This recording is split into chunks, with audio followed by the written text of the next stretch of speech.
Salam sejahtera, kita bertemu lagi dalam berita Borneo Today malam ini bersama saya, Salvinus Saribun.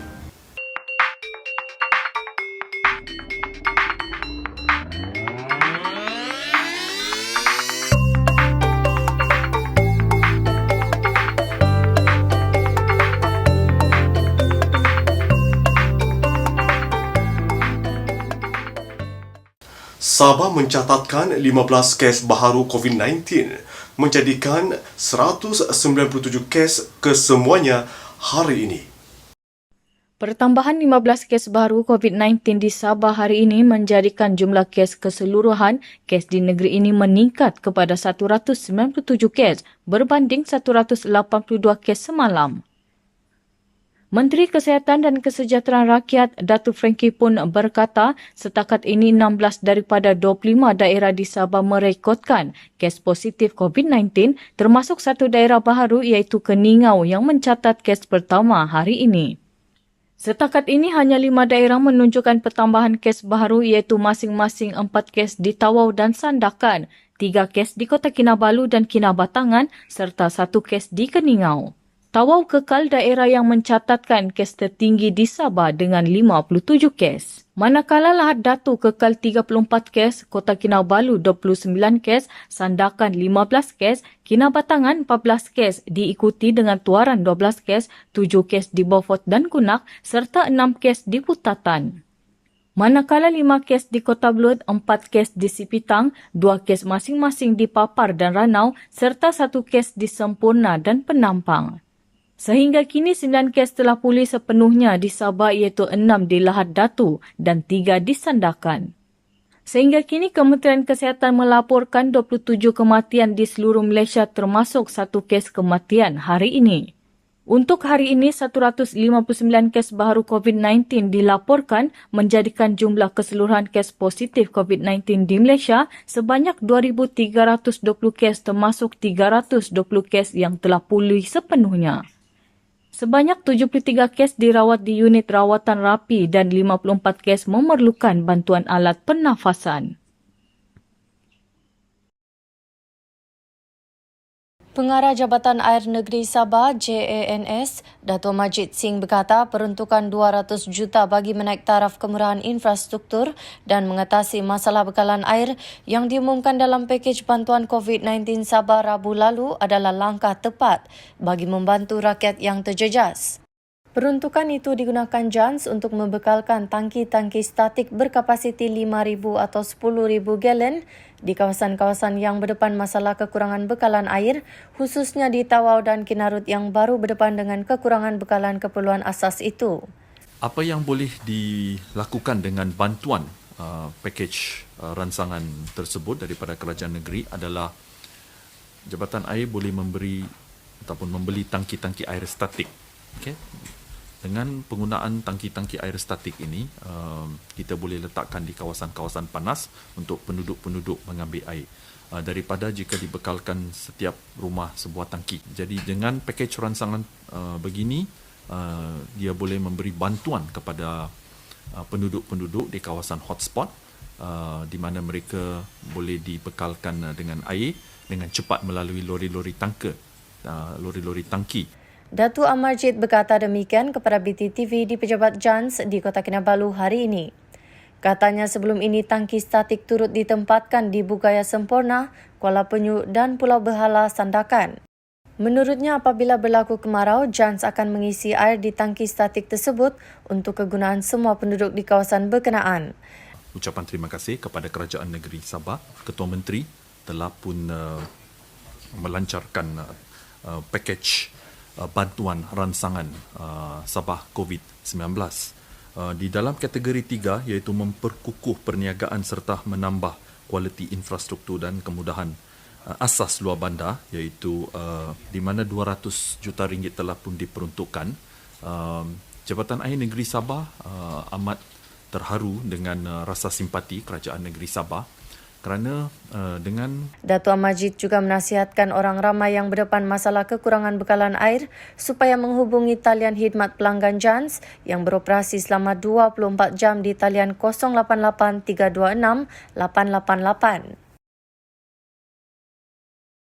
Sementara itu, Datuk Amar Jid memberi jaminan bekalan air di Sabah adalah mencukupi buat masa sekarang. Berdasarkan pemantauan di 6 empangan di seluruh negeri, status bekalan air di semua empangan adalah normal sehingga hari ini. Status bekalan air adalah normal sehingga hari ini, tetapi saya telah difahamkan oleh Jabatan Kaji Cuaca ataupun Meteorological Department bahawasanya peralihan angin monsun ni akan mula berlaku pada hujung bulan ni. So bila dia berlaku, jadi kita akan mula menerima taburan hujan di kawasan-kawasan tadahan. So pesanan saya kepada kepada rakyat jelata negeri Sabah dengan apa yang selalu senadah dengan Yang Berhormat Menteri Datuk Peter Anthony, bahawa gunalah air secara berhemah dan berjimat cermat. Okay, I think in English is save water. Okay, we need to conceive and save water. Kita bukannya berada dalam dalam keadaan kecemasan. Okay. Katanya bekalan air pada masa ini memang mencukupi, cuma ada beberapa kawasan yang berdepan masalah bekalan seperti di Tawau dan Kinarut. Di sebuah kawasan perumahan di Tawau, loji rawatan air yang membekalkan 50 juta liter air sehari, MLD hanya mampu membekalkan 15 MLD sahaja, menjejaskan 20,000 penduduk. Namun katanya JANS telah mengambil langkah pantas dengan mengaktifkan kod merah, iaitu menghantar lori tangki air ke kawasan berkenaan.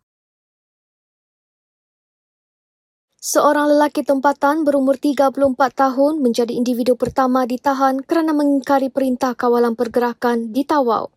Ketua Polis Daerah Tawau, Assistant Commissioner Peter Umbuas berkata, suspek ditahan ketika berada dalam sebuah kenderaan yang diparkirkan di belakang kedai di Taman Megajaya 5.30 petang semalam. Suspek ditahan oleh 2 anggota polis yang melakukan rondaan rutin di kawasan berkenaan. Sebaik dihampiri untuk pemeriksaan, kenderaan itu memecut laju menyebabkan polis terpaksa mengejarnya. Kenderaan itu berhenti di bahu jalan sebelum seorang lelaki bertindak keluar dan cuba melarikan diri. Menurut SCP Peter, bagaimanapun lelaki itu berpatah balik masuk ke dalam kenderaan dan menguncinya dari dalam. Suspek dikatakan gagal mengemukakan alasan kukuh untuk berada di luar rumah ketika PKP. Sehubungan itu, suspek ditahan dan kenderaan Proton Iswara Aerobag dirampas bagi membantu siasatan mengikut Seksyen 270 Kanun Keseksaan dan Peraturan-Peraturan dan Pengawalan Penyakit Berjangkit langkah-langkah di dalam kawasan tempat jangkitan 2020. Suspek ini diraman 3 hari bermula hari ini sehingga 31 Mac depan. Sementara itu, tinjauan di sekitar Bandar Tawau mendapati bilangan orang ramai semakin bertambah sehingga menyebabkan kesesakan lalu lintas sekitar Pasar Tanjung dan beberapa pasar raya dipercayai bertujuan mendapatkan bekalan barangan dapur. Bagaimanapun, situasi itu menimbulkan kebimbangan sehingga memaksa pihak berkuasa memberikan amaran kepada orang ramai untuk mematuhi PKP. Selain itu, wartawan juga mendapati banyak kenderaan diparkirkan di kawasan premis yang ditutup serta jauh dari pasar raya dan pasar basah, menunjukkan penduduk di daerah ini mula tidak mengendahkan arahan PKP.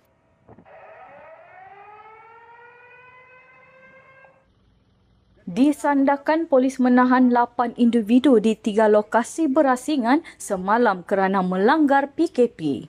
5 orang ditahan di Kampung Forest, 2 di Taman Merpati dan seorang lagi di pusat Bandar Sandakan. Ketua Polis Daerah Sandakan, Asisten Komisioner Muhammad Azhar Hamin berkata, individu yang ditahan di Taman Merpati turut disyaki terbabit dengan kegiatan pengedaran dadah. Semua suspek dibawa ke Balai Polis Sandakan untuk siasatan lanjut. Kes disiasat mengikut peraturan-peraturan pencegahan dan pengawalan penyakit berjangkit, langkah-langkah di dalam kawasan tempatan jangkitan 2020 dan Akta Dadah Berbahaya 1952.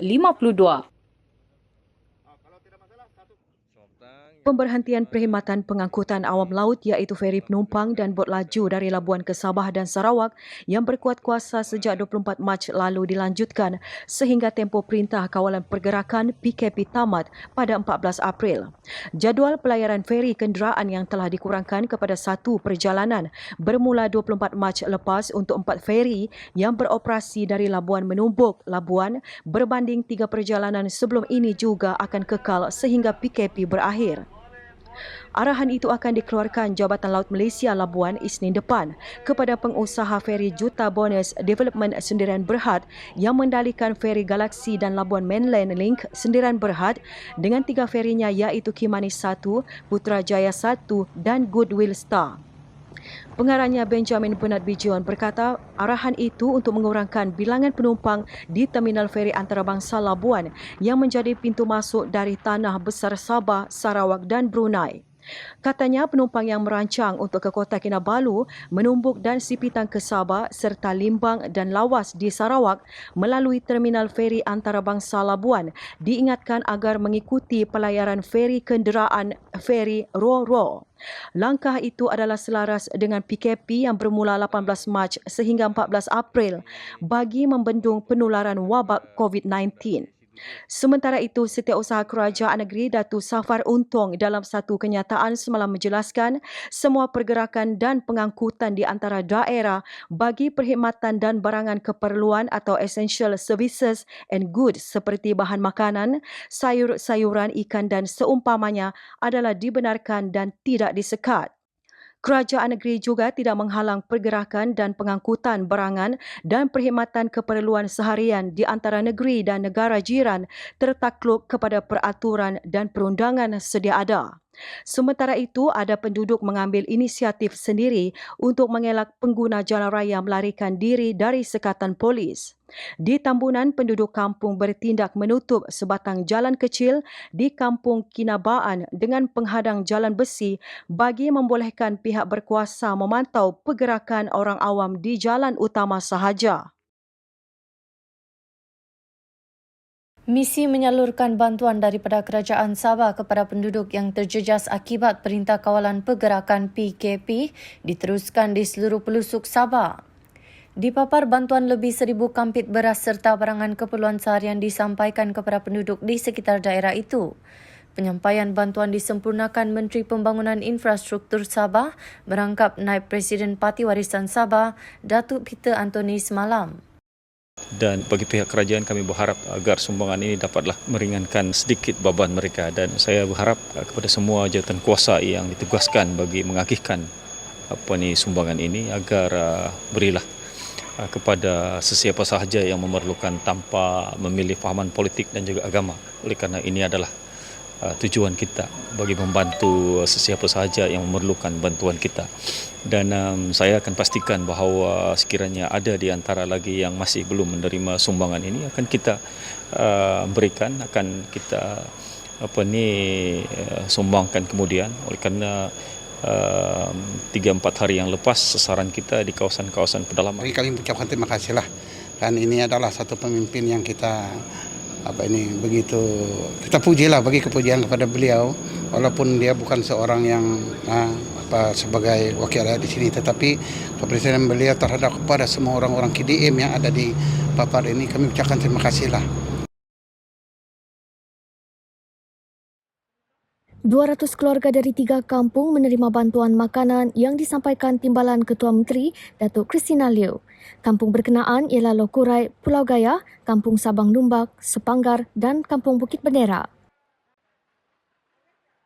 They will be locked in for 3 days over the weekend, so we quickly give them first, and then so that they can distribute to their kampung people lah. I understand that other groups are also giving in because there are quite big groups inside Pulau Gaya. They are unable to come out, no access to public transport or anything. So we give them. They send 2-3 people here, and then they bring back for them. Door-to-door delivery. Di Kota Kinabalu, 2,140 pek makanan dihantar kepada penduduk dan juga anggota polis di Pulau Gaya yang disampaikan Menteri Pertanian dan Industri Makanan. Menurut Datuk Jones, beliau memberi keutamaan kepada penduduk pulau itu kerana mereka tidak dapat keluar di sepanjang PKP. Bantuan yang disampaikan itu memanfaatkan 2,110 keluarga. Di Pulau Gaya hari ini saya ada utamakan Pulau Gaya dulu lah, penduduk-penduduk di Pulau Gaya sebab dia orang di lockdown sudah di pulau, so dia orang pun tidak dibenarkan untuk keluar. Jadi saya rasa itu adalah jauh lebih perlulah untuk kita jaga dia orang dulu lah. Jadi hari ini saya akan sampaikan 2,110 110 food supplies kepada rumah di sana, sebab rumah diselenggarakan oleh DPKK, yang direkod oleh DPKK, rekod dia adalah 2,110 rumah, dan kita akan serahkan 30 pack juga untuk polis juga di bontok polis di stesen lah, dan quarters dia di sana, sebab saya dimaklumkan polis pun tidak mengalami isu yang tidak mencukupi lah makanan di sana, jadi saya akan sampaikan juga untuk Pulau Gaya. Jadi Antara yang terjejas dengan PKP ialah golongan nelayan yang tidak dapat turun ke laut untuk mencari rezeki sedangkan menangkap ikan adalah mata pencarian utama mereka. Seorang nelayan, Fadila Abu Hurairah, 42, dari kampung Batu Payung, Tawau berkata, dia turun ke laut seperti biasa untuk menangkap ikan pada 18 Mac lalu, namun dihampiri pihak berkuasa sebelum dinasihatkan untuk pulang serta mematuhi PKP. Akur dengan arahan itu, Fadila tidak pernah lagi ke laut untuk menangkap ikan sehingga ke hari ini. Kami kan Arab laut, laut. Jadi kalau dada kami macam turun, adalah sumber. Ada cuba turun, tapi kami kena jumpa pihak maritim, dia lo pulang. Pulanglah. Dari sejak situ saya tidak turunlah. Ya, macam takut-takutlah, ragu-ragu nanti tindakan kerajaan membuat nelayan kan. Nasib yang menimpa Fadila sekeluarga terbela apabila terpilih antara 50 ketua keluarga yang menerima bantuan barangan dapur dari Masjid Nurul Hidayah Kampung Batu Payung. Bantuan kepada orang-orang kampung yang apalagi daripada nelayan yang terjejas ekonomi mereka, cara hidup anak isteri orang mereka tidak dapat mencari ke laut lagi memandangkan COVID-19 ini, maka dengan itu kami pihak Masjid Nurul Hidayah dengan datan kuasa masjid kami bersuarat dan membentukkan satu datan kuasa untuk memilih yang betul-betul menerima bantuan pada masjid ini. Di Bintulu, bantuan kepada penduduk terjejas akibat PKP disalurkan oleh Pengurusan Surau Darussalam, Kampung Baru Darat kepada semua penduduk tanpa mengenal sempadan kaum dan agama. Syaratnya hanya satu, penduduk mestilah benar-benar memerlukan bekalan makanan. Pengerusi Surau Darussalam Haji Ismail Razali menjelaskan bantuan yang diberikan juga dengan kerjasama JKKK, Kampung Baru, Jawatan Kuasa KRT, kelab belia yang disalurkan melalui pihak surau. Kepada penduduk kampung kita yang yang si ada bekalan yang kewajipan di rumah ya, yang kita takut mereka sampai si ada beras langsung, maka ialah yang kita ambil inisiatif untuk bantu mereka. Pemohon akan ditemu bual terlebih dahulu bagi mengenal pasti keperluan mereka bagi mengelakkan golongan sasar daripada tercicir menerima bantuan. Boleh nolong kami sebilik meh. Bisa nolong mak baris ge makai au. Ya kasih hendak kami nanti kita nak ada tempat mintalah bisa orang mantau katanya nyak yang ngasuh aku kita. Walaupun masjid ditutup, tapi fungsi sebagai masjid dan fungsi masjid sebagai satu untuk membantu masyarakat Korea tetap masih berjalan. Kalau terlihat sekarang ini kebanyakan masjid dan surau di Bintulu mereka telah mengambil inisiatif dalam membantu ahli-ahli Korea. Ustaz Azhar menjelaskan pihak mereka akan sentiasa memantau masjid dan surau ketika mengendalikan bantuan kepada golongan memerlukan sepanjang PKP sehingga 14 April ini. Saudara, pastikan anda terus duduk di rumah dan mematuhi perintah kawalan pergerakan. Kalau tidak, nanti kena rotan. Salvinus Saribun, BTTV.